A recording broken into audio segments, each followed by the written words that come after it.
नमस्कार, जय हिंद। तो दोस्तों, ये वीडियो में पहले आपने देखा होगा, मैंने एक वीडियो डाला था शादी के साइड इफ़ेक्ट बताया था। उसमें मैंने उस वीडियो पर मैंने अपना नंबर डाला था, तो कई महिलाओं ने मुझे मैसेज किए कि ये क्या अनाप शनाप बोल रहे हो और ये क्या शादी के ऊपर तुमने वीडियो बनाया है। मतलब कई सारे मेरे पास उन्होंने मैसेज किए। सब ऐसे नहीं होते हैं, हमारी शादी को 5 साल हो गए हैं, हमारी शादी को 10 साल हो गए हैं और लोग लाइफ टाइम साथ में भी रहते हैं, ऐसे भी लोग होते हैं। सब लड़कियां केस नहीं लगाती हैं और कुछ लोगों की वजह से तुम सबको ऐसा नहीं बोल सकते हो, तो तुम अपनी फ्रस्ट्रेशन दूसरों पे क्यों निकाल रहे हो। इस प्रकार की बहुत सारी बातें करी। और पागल हो तुम, शादी तो सालों से, हज़ारों सालों से शादी की परंपरा चली आ रही है। और कई सारी बातें, मतलब कई सारी बातें उन्होंने मुझसे बोली और कमेंट भी कर रही थी वो। तो उनके लिए ये वीडियो है। और जिन लोगों को मेरे पुराने वीडियो में कोई सवाल थे, उनके सवाल इस वीडियो में क्लियर कर दूंगा। जिन लोगों को पुराने वीडियो से समस्या थी, उन लोगों को इस वीडियो से और ज़्यादा समस्या होगी, लेकिन सवाल नहीं बचेंगे उनके। अगर वो तार्किक लोग होंगे तो उनके सवाल नहीं बचेंगे, क्योंकि सारे तर्क मैं आज इस वीडियो में दूंगा और कोई भी तर्क छोड़ूंगा नहीं। और एक बात है, आप एक तर्क देकर 40 समझदार इंसानों को समझा सकते हो, लेकिन आप 40 तर्क देकर एक मूर्ख को नहीं समझा सकते। तो मूर्ख तो कभी समझेंगे नहीं, लेकिन जो लोग तार्किक बुद्धि थोड़ी बहुत रखते हैं, उनके लिए ये वीडियो है। तो अब हम शुरू करते हैं कि शादी आखिर करते ही क्यों हैं। हम लोग शादी करते ही क्यों हैं, ये परंपरा कैसे बनी, शादी करने का क्या उद्देश्य है, और आजकल जो शादियाँ हो रही हैं वो क्यों हो रही हैं, कैसे हो रही हैं। तो इस पे हम बात करेंगे, तो आपको सारी चीज़ समझ में आ जाएगी शादी के विषय में। और आपको ये भी पता चल जाएगा कि अभी जो जितने लोग शादी कर रहे हैं, या जो ये परंपरा है और जिस प्रकार से सब ये सब हो रहा है, ये कितने मूर्ख हैं, सब आपको पता चल जाएगा अगर आप तार्किक बुद्धि रखते हैं तो। और अगर आपके फिर भी कोई सवाल होंगे तो आपको मैं नंबर डिस्क्रिप्शन में दूंगा, आप मुझे अपने सवाल मैसेज कर देना। तो हम शुरू करते हैं कि शादी आखिर ये होती क्यों है, संस्था क्यों है ये शादी की। देखिए, शादी की संस्था जब ऋषि मुनियों ने बनाई होगी, शुरू करी होगी, तो उसका उद्देश्य क्या था, कौन लोग शादी करते थे। देखिए, जब एक पुरुष एक महिला दोनों एक अच्छी समझ, एक बहुत समझदार बुद्धि रखते थे, एक मतलब कहा जाए कि आत्मज्ञान उनको था, उसके बाद हम इंसान पृथ्वी पर हर जीव से सबसे ज़्यादा समझदार जीव हैं। सारे इंसान नहीं, सारे तो 90% तो पशुओं से भी ज़्यादा कम बुद्धि रखते हैं, लेकिन हमारे पास वो सामर्थ्य है कि हम इस पृथ्वी का ध्यान रख सकते हैं, जीव जंतुओं का ध्यान रख सकते हैं। इतनी सामर्थ्य और इतनी समझ हमें ईश्वर ने दी है। तो पुराने समय में जब ऋषि मुनि या जो भी इतने समझदार लोग होते थे, जो अपनी उच्चतम अवस्था को प्राप्त कर लेते थे, जो उनकी समझदारी की जो ऊंचाई है उसको प्राप्त कर लेते थे, तब वो विवाह करते थे, ताकि उन्हीं की तरह एक और व्यक्ति इस दुनिया में आ सके और आगे दुनिया को संभाले, जीव जंतुओं का, प्रकृति का ध्यान रखे और इस व्यवस्था को आगे बनाए रखे। और इस मेरे ख्याल से ये एक वजह थी शादी की। दोनों आत्मनिर्भर होते थे, दोनों सक्षम होते थे, हर चीज़ में उनकी समझ का लेवल बहुत ज़्यादा होता था। और फिर वो अपने पीढ़ी को आगे बढ़ाने के लिए कि हमारी ही तरह और लोग आएँ और यहाँ पर रहें और पूरी प्रकृति का जितना हो सके अच्छा कर सकें और आनंद उठा सकें, मनुष्य जीवन का भी, क्योंकि वो खुद भी, उनके माता पिता भी आनंदित होते थे और बहुत सक्षम होते थे, हर चीज़ का उनको ज्ञान होता था। तो वो लोग शादी करते थे और अपनी संतान को भी फिर वो उस प्रकार बनाते थे। वो भोगवादी नहीं होते थे कि बिल्कुल लालची, मक्कार, गुस्सेल। वो एक प्रकार से अपनी उच्चतम अवस्था को पा लेते थे, जो इंसान की जो ऊंची से ऊंची जो चेतना का स्तर होता है, वहाँ पर वो पहुँच चुके होते थे। उसके बाद वो विवाह करते थे अपनी सोच समझ के साथ में। तो ये व्यवस्था आगे बढ़ी, है ना। ऐसे लोग विवाह करते थे। तब कोई इतनी खतरनाक कोई आबादी भी नहीं थी, बहुत कम लोग थे, है ना। और शादी करने का उद्देश्य ये था उनका शादी करने। और आज हमारा शादी करने का उद्देश्य क्या है, आप इस चीज़ का पता लगाएं। आपको जो शादी के लिए बोलते हैं, आपके माता पिता, रिश्तेदार, समाज शादी के लिए बोलता है, जिन्होंने शादी करी है, तो आप पता करें कि उन्होंने शादी क्यों करी है, या वह आपको क्यों शादी करने के लिए बोल रहे हैं। तो आपको जो कारण पता चलेंगे वो इतने गंदे होंगे, इतने गंदे और इतने घिनौने कारण होंगे वो, कि उससे इस समाज के घिनौनेपन का पता चल जाएगा आपको। क्योंकि कारण बहुत बड़ी चीज़ होती है, कार्य से बड़ा कारण होता है कि हमने वो कार्य क्यों किया है ना। कोई भी कार्य अच्छा बुरा नहीं होगा, उसके पीछे का जो आपकी जो सोच है, जो आपकी विचारधारा है, जो आपका वो कारण था, उससे पता चलेगा कि आप किस स्तर के इंसान हो। तो आजकल मैं आपको शादी करने का कारण बताता हूँ जो लोगों का है। बहुत सारे लोग शादी क्यों करते हैं? शादी के कारण अभी हम पता करते हैं। वंश बढ़ाने के लिए शादी करना, है ना? ये अगर कारण है कि वंश बढ़ाने के लिए शादी करना, माता पिता बोलते हैं कि आपका वंश कैसे आगे बढ़ेगा, समाज बोलता है कि आपको वंश बढ़ाना है इसलिए हमें शादी करना है। तो अगर हम वंश की बात करें तो वंश कैसे लोगों का बढ़ना चाहिए? आप बताओ, कैसे लोगों की पीढ़ी आगे बढ़नी चाहिए? जो लोग प्रकृति को ख़त्म कर रहे हैं, जो खुद भोग विलासी हैं, बिल्कुल अय्यास लोग हैं, जो बिल्कुल प्रकृति का नाश किए जा रहे हैं, खुद का भी नाश किए जा रहे हैं, गुस्सेल है, जिनको समझ नाम की, जिनको कोई अक्ल नहीं है, बुद्धि नहीं है, बिल्कुल खुद का जीवन अभी सुधरा नहीं है, खुद के जीवन में कई सारे रोग हैं, बीमारियां हैं, गुस्सा है, मन खराब है, दूसरों से जलते हैं, ज़िंदगी की भागदौड़ में लगे हुए हैं, अभी कहीं पहुँचे नहीं है, कोई अक्ल समझ नहीं है। ऐसे लोगों का वंश आगे बढ़ना चाहिए क्या? और अगर बढ़ेगा तो क्या होगा? इस पूरी पृथ्वी का नाश होगा और कुछ भी नहीं होगा। और दूसरी बात, ये जो वंश की बात है ये राजा महाराजाओं के टाइम पे थी कि एक राजा जब राज करता था तो उसका एक उत्तराधिकारी चाहिए होता था, उसका एक बेटा, ताकि आपने सुना होगा वंश बढ़ाने के लिए बेटा ही जरूरी होता है ना, बेटी से वंश नहीं बढ़ता है। तो वंश बढ़ाने के लिए एक बेटा चाहिए होता था, तो जो आगे शासन को संभाले, राज्य को संभाले। तो ये एक जो वंश बढ़ाने की प्रथा थी ये राजाओं महाराजाओं में हुआ करती थी, है ना? इसलिए बेटी से वंश नहीं बढ़ता है। और दूसरी बात, वंश बढ़ाने के चक्कर में ही जो गर्भ में जो बच्चियों को मारा जाता है, यही सोच है, जो वंश बढ़ाएगा वो लड़का होगा। इस सोच की वजह से ही बच्चियों को गर्भ में मारा जाता है। तो जितनी भी महिलाएं मेरा विरोध कर रही थी उन सभी को इस बात को समझना चाहिए कि जितनी भी बच्चियों की हत्या हो रही है तो ये वंश बढ़ाएगा, वंश लड़का बढ़ाता है और वंश बढ़ाने के लिए शादी करना है, इस विचारधारा के कारण ये होता है। ठीक है, अब आप उसी चीज़ को, राजाओं महाराजाओं की उन बातों को हमने जीवन में लागू करना शुरू कर दिया। जो आम जनता थी, आम लोग थे, उन्होंने उसको जीवन में लागू करना शुरू कर दिया, क्योंकि जो बड़े स्तर के लोग करते हैं हम भी उनके जैसा बनना चाहते हैं, हम भी राजाओं महाराजाओं के जैसा जो वो कर सकते हैं, जितना हमारे बस में हम करना चाहते हैं। तो सफल इंसान की, ऊंचे इंसान की नकल तो हर कोई करना चाहता है ना? तो जो कर सकता है उतना तो करना ही चाहता है। तो बस वही सोच हमको वंश बढ़ाना है, हमको भी बढ़ाना है, तो यहाँ पर लेके आई, है ना?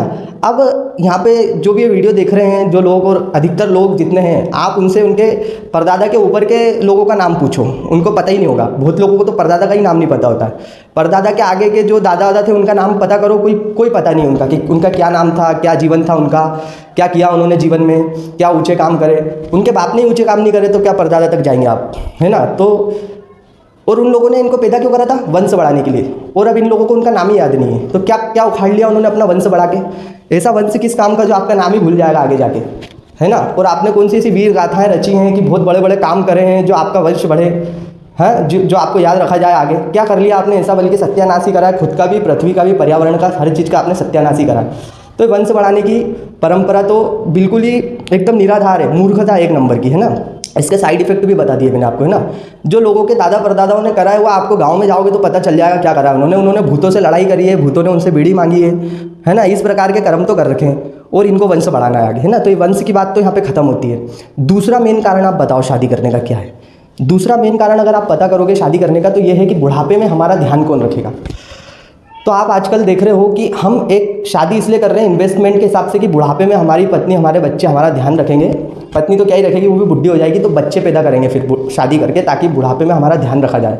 तो कितनी बड़ी मूर्खता है ये, एक नंबर की मूर्खता है। आप देखो समाज के अंदर ये कितना बड़ा जुआ है। आप जुए को बुरा मानते हो कि सट्टा मत लगाओ, जुआ मत खेलो। क्यों बुरा मानते हैं? क्योंकि वो एक प्रकार से निश्चित नहीं होता है ना, वो उसमें इंसान बर्बाद हो जाता है। तो ये क्या है? ये भी एक प्रकार का सट्टा खेल रहे हो आप। आपको कैसे पता कि आपका बच्चा आपका साथ देगा ही देगा बुढ़ापे में? कैसे पता आपको? आप देख नहीं रहे हो कि क्या चल रहा है पूरी दुनिया में, समाज में। आप बोलोगे कि मैं तो बहुत अच्छे संस्कार दूंगा। अरे तो तुमसे थोड़ी संस्कार लेगा वो, तुम्हारी घटिया हरकतों को देख के तुमसे संस्कार लेगा? वो तो बाहर से सीखता है। बच्चा हमेशा बाहर से सीखता है, मोबाइल से सीखता है, इंटरनेट से सीखता है, जो दुनिया में चल रहा है उनसे सीखता है, अपने दोस्तों से सीखता है, टीवी से सीखता है। तो इनसे सीखता है। बच्चा आपसे थोड़ी सीखेगा कि आप सोच रहे हो कि हम उसको ऐसा बनाएंगे कि वो हमारा ध्यान रखे। और आप एक इन्वेस्टमेंट के हिसाब से आपका ध्यान रखने के लिए आप बच्चा पैदा करोगे। कितनी घिनौनी सड़ी हुई बात है। आप सोचो कितने सड़े हुए इंसान हो अगर आपकी ये सोच है तो। अरे आपको बुढ़ापे में अपना ध्यान रखना है तो आप पैसा कमाओ, जो आप जवानी में पैसा कमाओगे उसको जोड़ो, उसको कहीं इन्वेस्ट करो, अच्छा है कोई बिजनेस करो जिससे आपको बुढ़ापे में आपकी सेविंग रहे अच्छी खासी, ताकि वो पैसा आपका ध्यान रखे। और उसकी आपको एक गारंटी मिलेगी कि आपका ध्यान रखा जाएगा 100%, क्योंकि आपके पास पैसा है। लोग इतने बेरोजगार हैं, आप किसी को 10,000 रुपये में भी रखेंगे ना महीने के लिए तो आपकी दिन रात सेवा करेगा वो। 10,000 रुपये महीने में आपके चरणों से हटेगा नहीं वो इंसान, है ना? और आपका बेटा आपको अपने चरणों में रखेगा बुढ़ापे में। तो बच्चा ध्यान रखेगा। और बच्चे को इन्वेस्टमेंट के लिए पैदा करना और ये सब सोच रखने वाला तो एकदम घटिया और जाहिल इंसान है। तो ये भी हमने यहाँ पे प्रूफ करा। तीसरा कारण क्या हो सकता है शादी करने का? जो आजकल शादियाँ होती हैं, आप सोचो क्या होगा तीसरा कारण क्या होगा शादी करने का? आप मेरे को तो कारण ही नहीं पता चलते हैं कि इसके लोग क्यों शादी करते हैं, है ना। अब जो बहुत ही टुच्चे एकदम बिल्कुल ही जानवर बुद्धि हैं, बिल्कुल जानवरों से गिरी हुई बुद्धि है जिनकी, वो लोग ये चीज़ सभ्य लोग तो बोलते ही नहीं है, क्योंकि उनको पता है कि हमारी जो असली का हमारा अंदर का जो जानवर है वो सामने आ जाएगा अगर हमने ये शब्द बोला तो। लेकिन जो बिल्कुल ही घटिया स्तर के लोग हैं वो इसीलिए शादी भी करते हैं और ये उनकी सोच भी है और वो बोल भी देते हैं कि हमने तो इसलिए शादी करी और इसीलिए शादी करना चाहिए। उनके लिए संभोग बहुत बड़ी चीज़ है कि जीवन भर हमको संभोग मिलेगा, संभोग करेंगे और इसलिए हमको विवाह करना है ना। तो आप सोचो ये कितना घटिया, कितनी कुंद बुद्धि का इंसान होगा जो संभोग के लिए ये सब करेगा, है ना। आपसे अच्छे तो जानवर हैं, पूरी प्रकृति के अंदर जितने भी प्राणी हैं, जीव जंतु हैं, वो सिर्फ इस सड़ी सी चीज़ के लिए इतना बड़ा आयोजन नहीं करते हैं, अपने जीवन भर की कमाई नहीं लगा देते हैं और किसी को अपने सर पे बिठा के नहीं रखते हैं पूरी ज़िंदगी कि सिर्फ उनको संभोग मिले, है ना। वो वैसे ही कर लेते हैं उस चीज़ को, है ना। वो आपसी तालमेल से ही उनके लिए ये छोटी सी चीज़ पॉसिबल हो जाती है। और आप इंसान होकर के ये सड़ी सी चीज़ के लिए, इस छोटी सी चीज़ के लिए आप बिल्कुल जो किसी मतलब की नहीं है, ये मतलब एक तुच्छ बात के लिए आप अपना पूरा जीवन किसी और को समर्पित कर देते हैं, किसी से अपनी सांसें बांट लेते हैं, किसी से आप अपना पूरा जीवन बांट लेते हैं ताकि आपको सिर्फ उससे संभोग मिले। कितने घटिया, अतार्किक, मूर्ख इंसान हैं आप अगर आपने ये संभोग करने के लिए किया है। तो आप ये बताइए कि संभोग भी फिर आपने देखा नहीं कि एक्स्ट्रा मैरिटल अफेयर जो होते हैं, है ना, शादी के बाद इधर उधर मुंह मारते हैं लोग, वो क्यों मारते हैं? अगर संभोग की सुख शादी से मिल जाता उनको, ऐसे लोगों का कभी मन नहीं भरेगा फिर एक बंदे से, कभी भर ही नहीं सकता है। और भर भी गया तो उसकी जो आप कीमत दे रहे हैं, आप उस संभोग की जो अपना जीवन आप आधा जीवन दे रहे हैं, आधे से भी ज़्यादा, उसका इतना लोड आप लेंगे। आपको दूध पीना होता है तो क्या आप गाय पाल लेते हैं? तो ये वैसी बात है कि क्योंकि मेरे को दूध पीना है तो मैं एक भैंस पालूंगा, कि संभोग करना है और उसके लिए मैं विवाह करूँगा। संभोग एक प्रक्रिया है जो एक आपसी तालमेल है आपका किसी के साथ, एक दिली संबंध है, आप उससे मिलते हैं, आप तब एक बहुत बाद की बात है कि फिर आपने अपनी सांसें उसके साथ बांट ली, ये एक प्रक्रिया है, ठीक है। और संभोग बहुत ही एक अलग चीज़ है। पूरी प्रकृति के अंदर इतने जीव जंतु हैं, इतनी प्रजातियाँ हैं, कोई शादी करता है क्या इतने ढोंग रचाता है क्या सिर्फ संभोग करने के लिए? तो इतने घटिया स्तर के लोग होंगे वो। तो ये तीसरा कारण। चौथा कारण आप बताओ मुझे क्या? एक दूसरे का सहारा बनेंगे, ये है शादी करने का एक उद्देश्य। तो क्या सहारा बनोगे आप एक दूसरे का? आप देखो, आप पता लगाओ आप कि आजकल जो पति पत्नी हैं, इनके घर में जो कलह होती है, जो पारिवारिक संबंधों में जो कलह चल रही है, ये जो फैमिली कोर्ट है, केसों से भरे पड़े हैं। ये इतने केस फाइल होते हैं यहाँ पे रोजाना। तो ये सब लोगों ने आप साथ में मिलकर के एक दूसरे को सहारा बनने के लिए शादी करी थी। आप देखो इनको कि क्या चल रहा है, ये सहारा बनने के लिए शादी करी थी इन्होंने, तो ये क्या हो गया इसका उल्टा। और जो लोग, अब कुछ लोग बोलेंगे कि हम तो सालों से साथ में हैं, हम तो बुढ़े हो गए साथ में, हमने तो तलाक नहीं लिया। तो आप ये बताओ, ये वो डरपोक लोग हैं जो तलाक भी नहीं ले पाते, जो खुद की मर्ज़ी से, आपने सुना होगा अरेंज मैरिज में तलाक कम होते हैं, तो जो लोग खुद की मर्ज़ी से शादी नहीं कर पाए वो लोग तलाक क्या लेंगे? खाक लेंगे? तलाक क्या खाक लेंगे अपनी मर्ज़ी से? तो ये लोग वो हैं जो घिसते चले जाते हैं।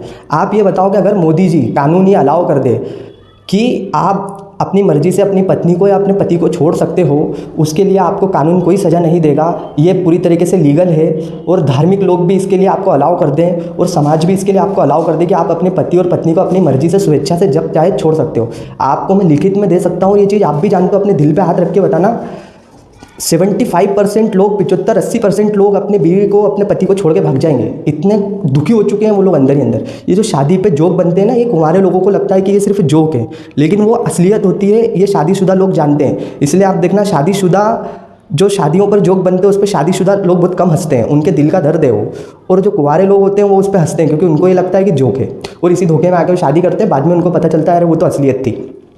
तो आप ये देखो कि अगर ये कानून और धर्म और सारे ये सामाजिक लोग अगर आपको अलाउ कर दें कि आप अपने पति पत्नी को छोड़ सकते हो, तो 70-75% लोग भाग जाएंगे छोड़ के। कोई नहीं रहना चाहता ऐसे इंसान के साथ। वो रहते हैं, अपना जीवन यापन करते हैं, जिसको वो देखना भी पसंद नहीं करते हैं, लेकिन सुबह उठ के उसका मुँह देखना पड़ता है ना। ये सच्चाई बता रहा हूँ मैं लोगों के घरों की, लेकिन क्योंकि समाज का डर है, पुलिस के डंडों का डर है, ये डरपोक फट्टू लोग हैं जो जीवन अपना उसके साथ गुजारते हैं। 20% जो नहीं भागेंगे वो लोग कौन है, उनकी बात करते हैं। जिनके बच्चे हो चुके हैं, उनको बच्चों से बड़ा मोह है, बहुत लगाव है, तो वो बच्चों के लिए साथ में रहते हैं। वो कैसे भी करके झेलते हैं एक दूसरे को कि यार छोटा बच्चा है, इसको पालना है और इसके लिए हमें इसके साथ, राक्षस के साथ, बदतमीज इंसान के साथ रहना ही पड़ेगा। तो वो लोग नहीं भागेंगे।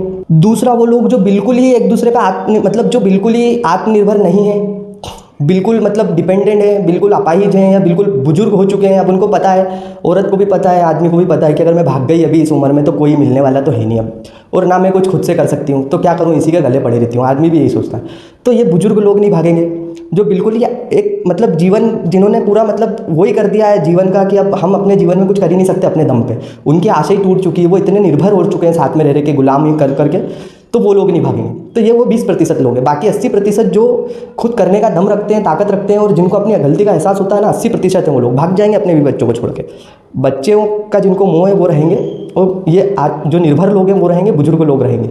बाकी जो सच में जो बिल्कुल क्रांतिकारी लोग हैं ना वो तो भाग जाएंगे। और जो मूर्ख हैं, जिनको सहने की आदत पड़ी हुई है बचपन से, जिन्होंने माँ बाप की सही है, समाज की सही है, जिनको फूफा जी भी आके डांट जाते हैं, वो लोग इस चीज़ को सहते हैं। तो वो लोगों का, उन लोगों का तो जीवन ही बिल्कुल झंड होता है, क्योंकि वो तो सहते सहते एक दिन मर जाते हैं। लोगों की उम्मीदें पूरी करते करते उनकी एक दिन मौत हो जाती है। तो वो लोग भी इस व्यवस्था को कैसे ना कैसे करके झेल लेते हैं। लेकिन अगर आप सोचो कि सुख नाम की कोई चीज़ नहीं होती है इस व्यवस्था के अंदर, ये आप लिखित में ले लो, इसकी गारंटी है, सुख नाम की कोई चीज़ नहीं होती है।